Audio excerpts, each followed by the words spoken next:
नमस्कार दोस्तों, मैं हूं रफ़ी खान। स्वागत है आप सभी का हमारे यूट्यूब चैनल स्टडी पॉइंट पर। वीडियो शुरू करने से पहले दोस्तों आप सभी से रिक्वेस्ट है, यदि आपने हमारे चैनल को सब्सक्राइब ना किया हो तो प्लीज़ चैनल को सब्सक्राइब कर लें और साइड में बेल आइकन का बटन है उसे भी प्रेस कर लें। ठीक है, वीडियो को लाइक और शेयर करना मत भूलें।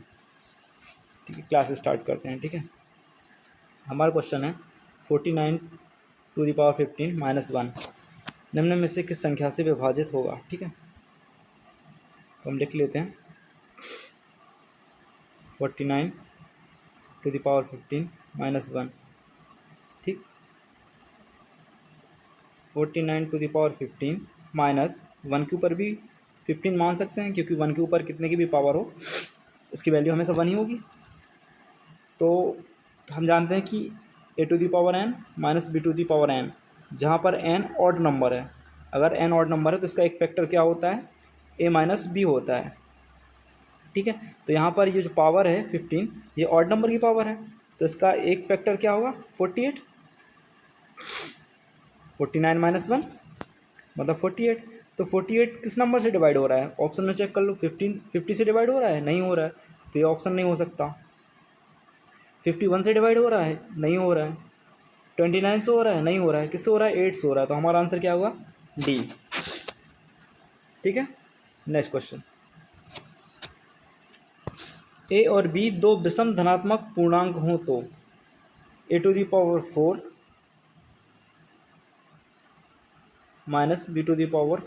निम्न में से किससे पूर्णतः विभाजित होगा।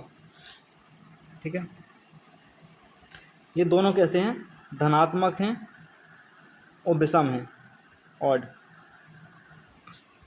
ठीक है, तो इसको हम ऐसे लिख सकते हैं ना, a² का होल स्क्वायर b² का होल स्क्वायर। ठीक है, इसको हटा दो।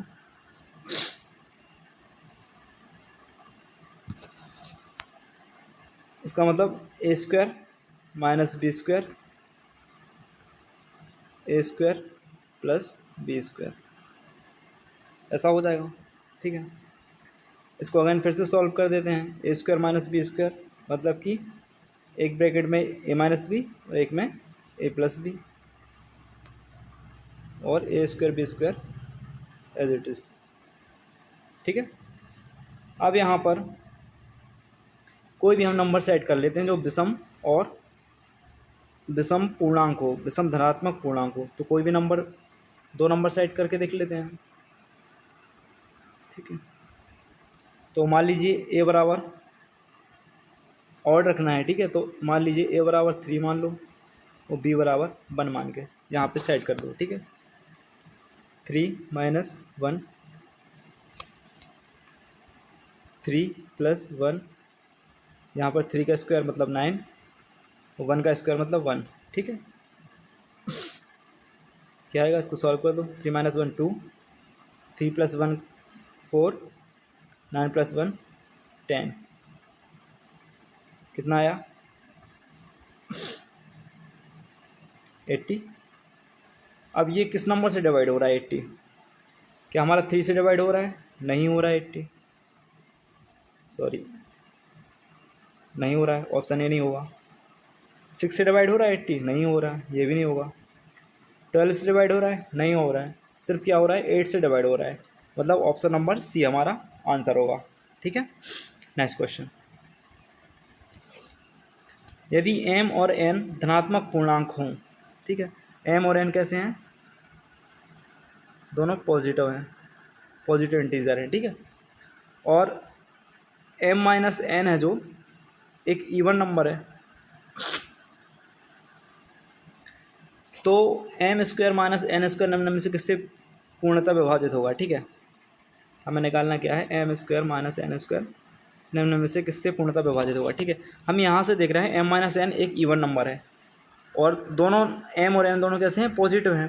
तो यहाँ से ये तो क्लियर हो जाता है कि m और n या तो दोनों ही ऑड होंगे या m और n दोनों ही इवन होंगे, क्योंकि इवन का डिफरेंस भी इवन होता है और ऑड का डिफरेंस भी इवन होता है। ठीक है, तो एक बार हम इवन रख के देख लेते हैं और एक बार ऑड रख के देख लेते हैं, ठीक है। इवन में मान लो ऑड रख लेते हैं पहले, ठीक है। मान लीजिए पहले हम 3 और 1 रखते हैं, ठीक है। तो रख के देख लेते हैं, m की जगह पर 3 और n की जगह पर 1। तो 3 का m की जगह पर 3 रखेंगे, 3 का स्क्वायर मतलब 9 माइनस n की जगह पर 1 रखेंगे मतलब 1 का स्क्वायर 1, कितना आएगा 8, ठीक है। अब एक बार इवन रख के देख लेते हैं। इवन मान लो 4 2 कुछ भी रख सकते हैं।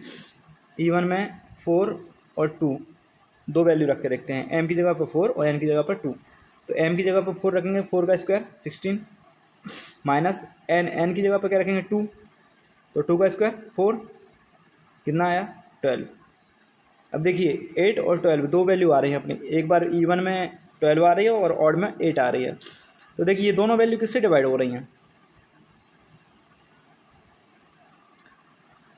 6 से दोनों वैल्यू डिवाइड हो रही हैं, नहीं हो रही हैं।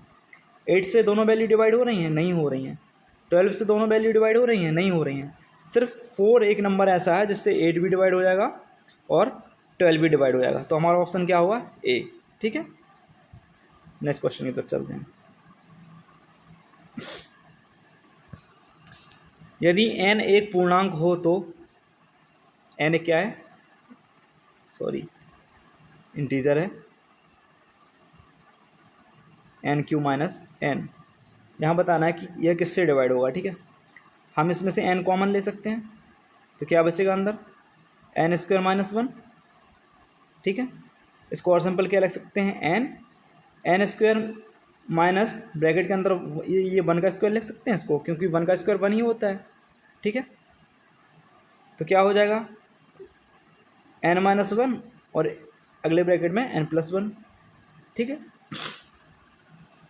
यह किससे विभाजित होगा, हम देखा यहाँ पर हम मान लीजिए कोई भी वैल्यू रख लेते हैं, n बराबर 2 सेट करके देख लो, क्योंकि ये इंटीजर है, इंटीजर कोई भी वैल्यू रख सकते हैं अपन, ठीक है। तो यहाँ पर कोई भी वैल्यू n बराबर 2 वैल्यू हम सेट करके देखते हैं, तो हमें पता चल जाएगा ये किससे डिवाइड हो रही है, ठीक है। रख लो n बराबर 2, 2 2 माइनस 1 2 प्लस 1, इसको सॉल्व कर दो, क्या आएगा, ये 2 है, 2 माइनस 1 1, 2 प्लस 1 3, कितना आया 6। तो 6 किससे डिवाइड हो रहा है, 4 से डिवाइड होगा, नहीं होगा, 5 से नहीं होगा, 7 से नहीं, सिर्फ 6 से डिवाइड होगा, ठीक है। तो हमारा ऑप्शन क्या हुआ 6, ठीक है। नेक्स्ट क्वेश्चन की तरफ चलते हैं।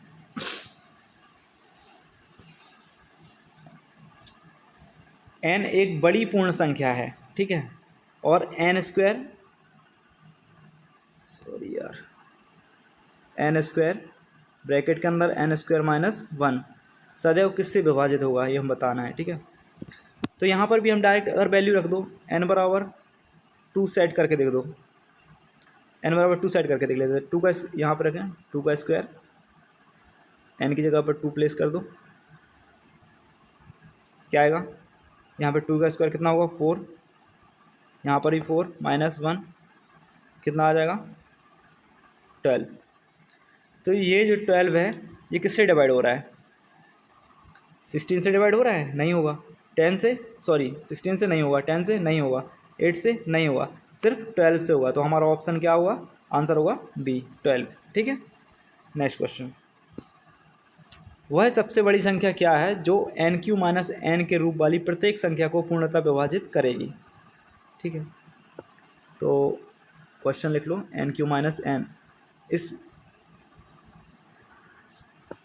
ऐसी संख्या को जो ऐसे रूप में हो उसको कौन सी संख्या हमेशा डिवाइड करेगी, ये बताना है हमें। और n का है ये एक प्राकृतिक संख्या है, नेचुरल नंबर है, ठीक है, n Q minus n।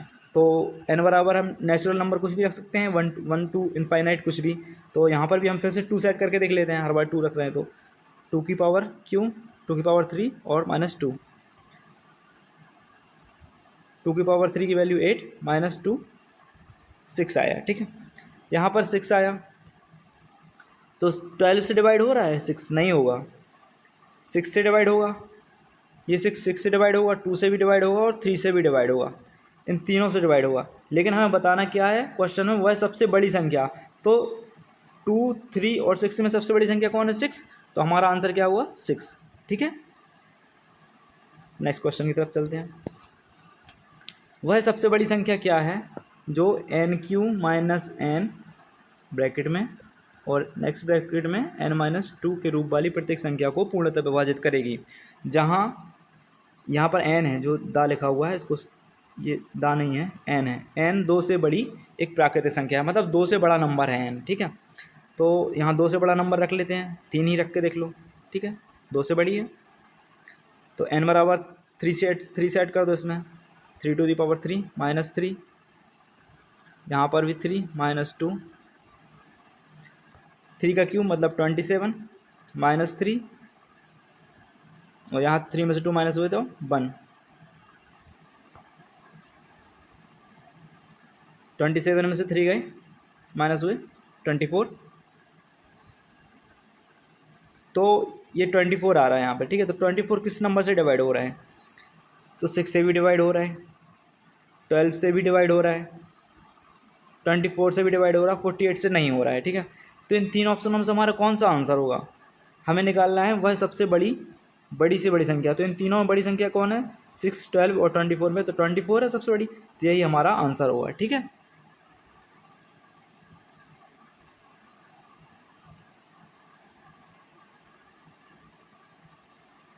Next question. ठीक है, इस क्वेश्चन में बताना कि ये पूरी संख्या है, जो ये पूरा सम, ये विभाज्य है, किससे विभाज्य होगा ये बताना है। ठीक है, तो हम लिख लेते हैं, पहले पूरा एक्सप्रेशन लिख लेते हैं। क्या है एक्सप्रेशन? 4⁻61 4⁻62 plus 4⁻63 plus 4⁻64। अगर हम यहाँ पर 4⁻16 कॉमन ले लें, सभी जगह से 60 कॉमन ले लें, तो क्या बचेगा अंदर? 4 का स्क्वायर, 4 क्यूब और 4⁻4, यही बचेगा ना अंदर। अब इसको एज इट इज़ लिख देते हैं, 460, ये 4 का स्क्वायर 16, 4 का क्यूब 64, और यहाँ 4⁻4 की वैल्यू हो गई 256। ठीक है, इसको सॉल्व कर दो, क्या होगा आंसर? 460। ठीक है, ये 16×4 20 और 4 60, 320, 340, 340। ठीक है, 340 आएगा। अब ये 340 देख रहे हैं हम, 340 किससे डिवाइड है? एक मिनट, इसको छोटा कर दें। देखो 340 3 से डिवाइड है क्या? नहीं है, ऑप्शन नंबर ये नहीं हुआ। सी 11 से डिवाइड है? नहीं है। 13 से डिवाइड है? नहीं है। तो किससे डिवाइड है? सिर्फ 10 से डिवाइड होगा, तो हमारा आंसर क्या हुआ? 10। ठीक है, नेक्स्ट क्वेश्चन, ये भी लास्ट क्वेश्चन जैसा है। 3⁻25 प्लस 3⁻26 प्लस 3⁻27 प्लस 3⁻28, सभी जगह से 3⁻24 कॉमन ले लेते हैं। ठीक है, तो अंदर क्या बचेगा? 3, 3⁻2, 3⁻3 एंड 3⁻4। ठीक, नेक्स्ट स्टेप क्या होगा हमारा? 3⁻24 एज इट इज़ लिख दिया। यहाँ 3 का स्क्वायर कितना है? 9, 3 का क्यूब 27, 3⁻4 की वैल्यू कितनी होती है? 81। ठीक है, इन सबको ऐड कर दो, 3⁻24, इन सबको ऐड कर दो, कितना हो जाएगा? 9, 81, 90 और ये 30, 120। ठीक है, 120 हो जाएगा। अब ये 120 देख लेते हैं हम, ये 120 ऑप्शन में किससे डिवाइड हो रहा है?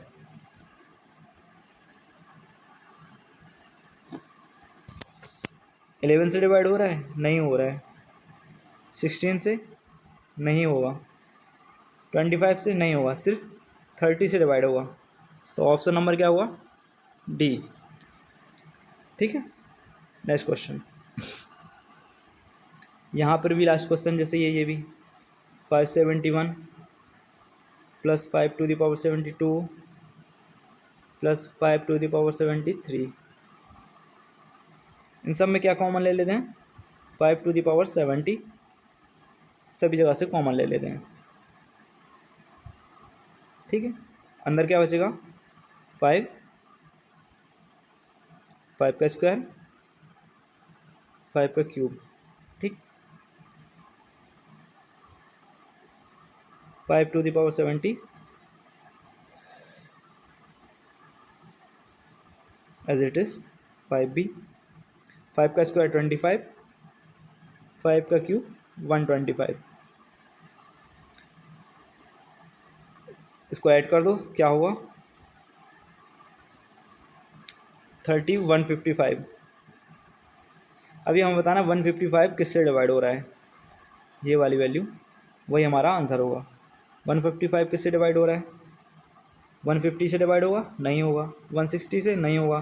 30 से नहीं होगा, सिर्फ 155 से ही डिवाइड होगा। तो यही हमारा आंसर होगा जो इस पूरे एक्सप्रेशन को पूर्णतः विभाजित करेगा। ठीक है, तो आंसर क्या हुआ हमारा? सी।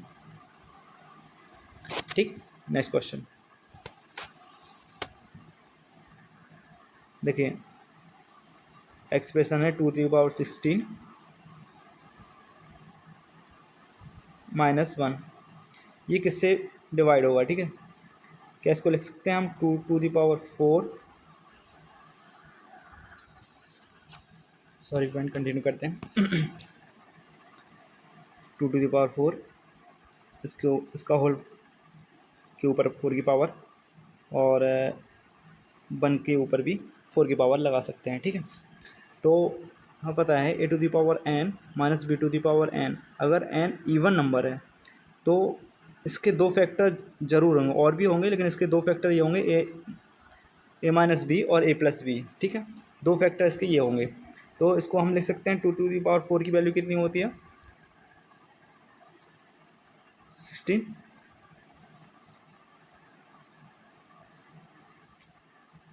माइनस, सॉरी हाँ, 1 के ऊपर 4 की पावर। ठीक है, अब इसको एक ब्रैकेट में 16 - 1 और एक में 16 + 1 लिख सकते हैं। ठीक है, तो यहाँ से क्या निकल के आएगा? 15 × 17, 15 और 17। ठीक है, तो ऑप्शन में चेक कर लेते हैं, 15 और 17 में से क्या है? 17 है। तो हमारा क्या होगा? आंसर होगा सी, 17। ठीक, नेक्स्ट क्वेश्चन। ये एक्सप्रेशन दिया हुआ है, n एक प्राकृतिक संख्या है जो सदैव भाज्य होगी किससे? ये वाला एक्सप्रेशन किससे भाज्य होगा ये बताना है हमें। ठीक है, किससे डिवाइड हो जाएगा? तो 2⁻6n - 4⁻2n, 4⁻2n। ठीक है, n एक प्राकृतिक नंबर है, मतलब एक से लेके इनफाइनाइट कुछ भी हो सकता है। ठीक है, तो हम 1 ही रख देते हैं n की वैल्यू यहाँ पर, सबसे सिंपल रहेगा। तो रख देते हैं 2, n की जगह पर 1 रखेंगे तो क्या हो जाएगा यहाँ पे? 6 की पावर, और यहाँ पर n की जगह पर 1 रखेंगे, यहाँ पर n की जगह पर 1 रखेंगे तो क्या हो जाएगा? 4⁻2। ठीक, 2 के ऊपर 6 की पावर का मतलब क्या होता है? 2 × 4 = 8, 2 × 16 = 32, 64, 64। ठीक है, और 4 के ऊपर 4 का स्क्वायर मतलब 16। ठीक है, इसको माइनस कर दोगे तो क्या बचेगा? 48, 48। तो 48 ऑप्शन में है हमारा, क्या होगा? ऑप्शन नंबर डी, ये हमारा आंसर होगा। ठीक है, नेक्स्ट क्वेश्चन, सॉरी 4⁻61 + 4⁻62 प्लस 4⁻63। यह किससे विभाज्य होगा ये बताना है, ठीक है। 4⁻60 कॉमन ले लेते हैं, क्या बचेगा अंदर, 4 स्क्वायर 4 क्यूब, ठीक है। 4⁻60 एज इट इज़ लिख देते हैं, ये 4 का स्क्वायर 16 और 4 की क्यूब 64, इन सभी को ऐड करके लिख दो, क्या आ जाएगा 4⁻16 ब्रैकेट के अंदर कितना आ जाएगा 84। तो ये 84 किससे डिवाइड है, किस नंबर से डिवाइड हो जाएगा, चेक कर लेते हैं ऑप्शन में।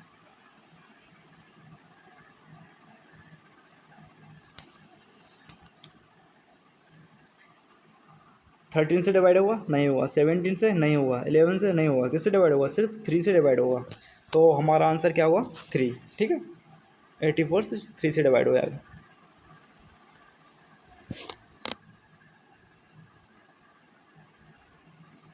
नेक्स्ट क्वेश्चन देखिए, इस क्वेश्चन को थोड़ा ध्यान से देखिए।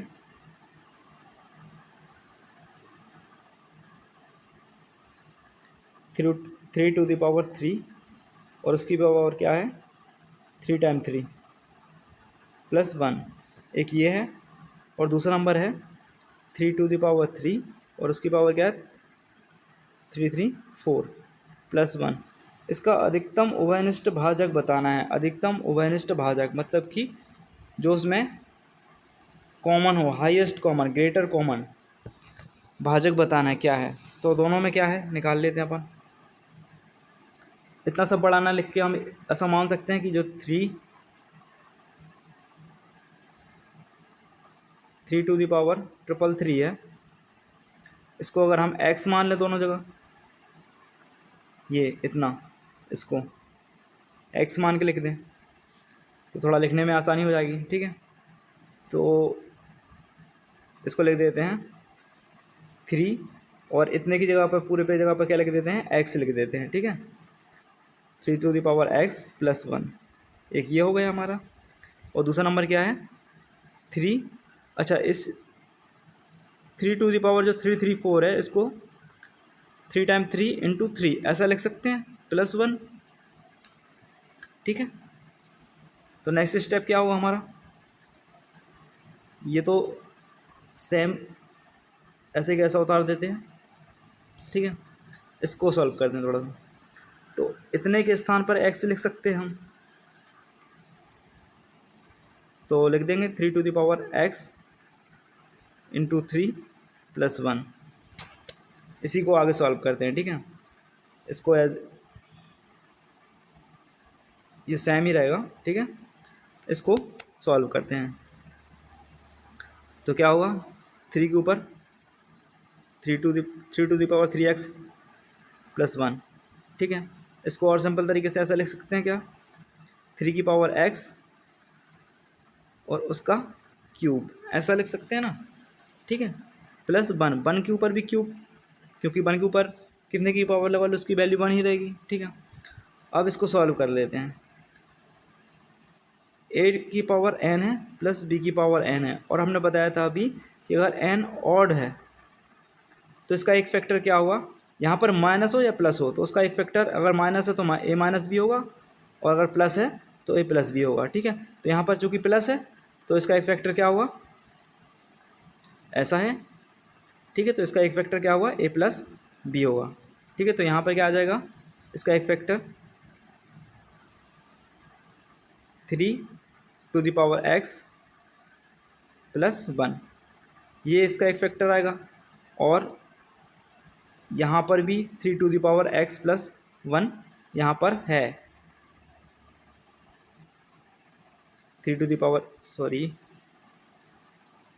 यहाँ पर 3 to the power x plus 1 यहाँ पर है। दोनों में 3 to the power x plus 1 common है, तो यही तो कॉमन है, यही तो निकालना था हमें, क्या है 3 to the power x plus 1, 3 to the power x plus 1। अब x की वैल्यू रख दो, क्या थी x की वैल्यू मानी थी, x की value 3 to the power 3 time 3 plus 1, ये हमारा आंसर होगा। ऑप्शन में चेक कर लेते हैं। ऑप्शन नंबर होगा सी। ठीक है,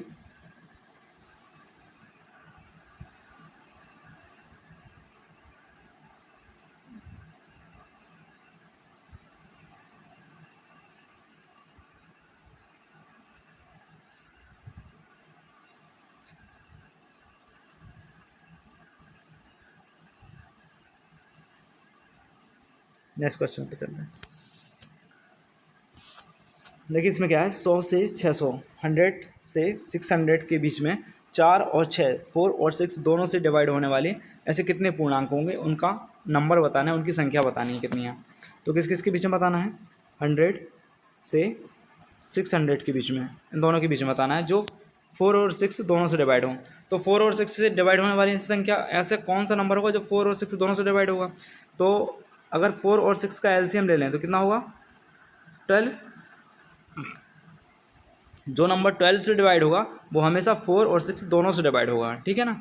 तो ऐसा नंबर देख लेते हैं, 100 और 600, 100 और ये 600 के बीच में चाहिए नंबर। ठीक है, इनको इंक्लूड नहीं किया जाएगा, 100 को इंक्लूड नहीं किया जाएगा और 600 को इंक्लूड नहीं किया जाएगा। ठीक है, इन दोनों के बीच में ऐसे कौन से नंबर है जो 12 से डिवाइड होंगे। तो ठीक है, यहाँ पर कौन सा नंबर होगा, 100 के बाद होगा एक 108, 108, इसको डिवाइड कर लो 12 से, हो जाएगा। और ये 600 भी 12 से डिवाइड हो जाता है, लेकिन हमें 600 इंक्लूड नहीं करना है क्योंकि 100 और 600 के बीच में चाहिए ना। तो इससे पहले कौन सा नंबर आएगा जो 12 से डिवाइड होगा, 588, 588। ठीक है, इन दोनों के बीच में बताना है कि मतलब इन दोनों को साथ में लेके बताना है कितने नंबर हैं। तो हर ये नंबर इसके बाद जो 12 प्लस होंगे तो वो नंबर भी 12 से डिवाइड होगा। ठीक है, तो प्लस 12 12 करके ऐसे सारे नंबर डिवाइड होंगे 108 से लेके 588 के बीच में। ठीक है, तो इसको हम पहला स्टेप मान सकते हैं ए, और इसको लास्ट स्टेप मान सकते हैं एल से रिप्रेजेंट कर दिया। ठीक है, और इनके बीच में सभी के बीच में अंतर क्या रहेगा, 108, 108 के बीच में प्लस 12 करके एक दूसरी वैल्यू आएगी, वो भी 12 से डिवाइड हो जाएगी। ठीक है, फिर उसमें प्लस 12 करेंगे, वो भी 12 से डिवाइड हो जाएगी। मान लीजिए 108 है, इसमें 12 से ऐड करेंगे तो कितना हो जाएगा, 120, 120 भी 12 से डिवाइड होगा, अगला नंबर ये होगा। तो इन दोनों के बीच में अंतर कितना है, 12 का। फिर 12 और प्लस ऐड करेंगे तो कितना हो जाएगा, 132। तो इसमें भी अंतर कितना है, 12 का। तो डिफरेंस कितने का आ रहा है, 12, मतलब डी बराबर 12। तो अब नंबर निकालने के लिए एक फॉर्मूला है, कितने नंबर है ये निकालने के लिए, ए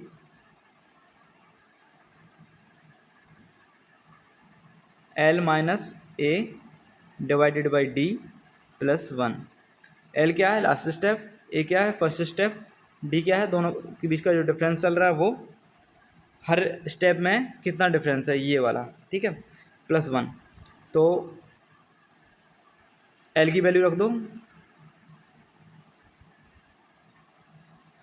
588, 588, ए की वैल्यू 108, डी कितना है 12 प्लस 1, इसको सॉल्व कर दो तो आंसर आ जाएगा आपका। ठीक है, क्या आएगा, इसको घटा दो, क्या आएगा, 8580,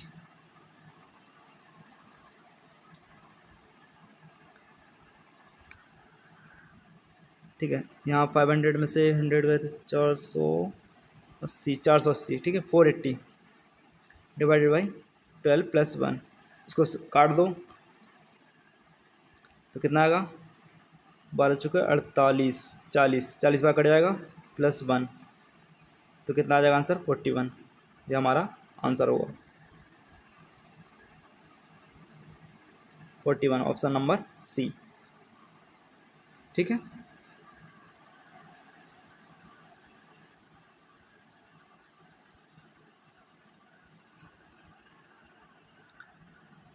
ठीक है दोस्तों, तो आज की क्लास हम यहीं समाप्त करते हैं, मिलते हैं अगली क्लास में, तब तक के लिए जय हिंद, जय भारत।